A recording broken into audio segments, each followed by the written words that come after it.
আল্লাহুম্মা ইন্নী আসআলুকা খায়রাল মাওলাজি ওয়া খায়রাল মাখরাজ।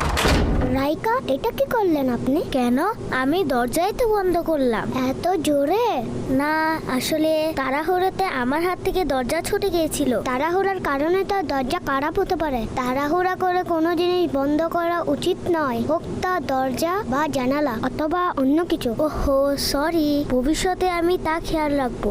শোনো শোনো কানিস ফাতেমার কথা, ভালো মেয়ে কানিস ফাতেমার কথা। শোনো শোনো কানিস ফাতেমার কথা, ভালো মেয়ে কানিস ফাতেমার কথা। শোনো শোনো কানিস ফাতেমার কথা, ভালো মেয়ে। রাইকা, এটা কি করছেন আপনি? পানি পান করছি। দাঁড়িয়ে দাঁড়িয়ে? তো কি হয়েছে? পানি বসে পান করা উচিত। কিন্তু কেন? কেননা পানি বসে পান করা সুন্নাত। আচ্ছা। আর হ্যাঁ রেখা, যখনই পানি পান করবেন তখন বিসমিল্লাহ বলে আলোতে দেখে 3 নিঃশ্বাসে পান করবেন। আলোতে কেন? অন্ধকারেও তো পানি পান করা যেতে পারে। যদি অন্ধকারে পানি পান করেন আর গ্লাসে কোনো ময়লা ইত্যাদি থাকে তবে তা পেটে চলে যাবে, যার ফলে আপনি অসুস্থ হতে পারেন। বিসমিল্লাহির রহমানির রহিম।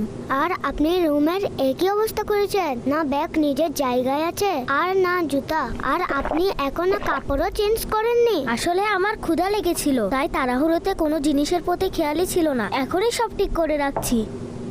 এই, আরে আরে দেখে চলুন। ওফ, ইয়া আল্লাহ, কি যে ব্যথা পেয়েছি। দেখেছেন রাইকা, আপনি আপনার রুম পরিষ্কার না রাখার কারণে আর তাড়াহুড়ো করার কারণে নিজেই কষ্ট পেলেন। ইনশাআল্লাহ ভবিষ্যতে আমি স্মরণে রাখবো। চলুন, জোহরের নামাজের সময় হয়ে গেছে, এখন নামাজ আদায় করে নে। জি, ঠিক আছে।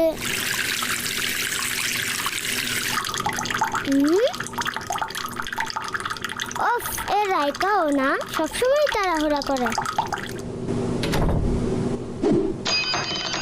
রাইকা, কি হলো আপনার? সব কাজে এত তাড়াহুড়া করছেন যে কিছু খেয়ালই করছেন না। প্রথমে আপনি তাড়াহুড়া করে দরজা বন্ধ করেছেন, এরপর তাড়াতাড়ি খাওয়ার জন্য রুম অগোছালো রেখেই আপনি লাঞ্চ করতে বসে পড়েছেন। এরপরে আপনি তাড়াহুড়া করে দাঁড়িয়ে পানি পান করতে লাগলেন, আর এখন আপনি ঠিকভাবে পানির ট্যাপও বন্ধ করেননি। আর এখন দেখুন দেখুন রাইকা, তাড়াহুড়োতে কাজ সঠিক হয় না, বরং কোনো না কোনো ভুল হয়েই যেতে পারে। নবী পাক সাল্লাল্লাহু আলাইহি ওয়াসাল্লাম ইরশাদ করেছেন, তাড়াহুড়ো শয়তানের পক্ষ থেকে, আমাদেরকে সকল কাজ শান্তিতে এবং ধীরস্থিরভাবে করা উচিত। হযরত হাসান বসরি রাহমাতুল্লাহি তাআলা আলাইহি বলেন, মুমিনগণ ভেবেচিন্তে প্রশান্ত মনে এবং গুরুত্বের সাথে সকল কাজ করে থাকে।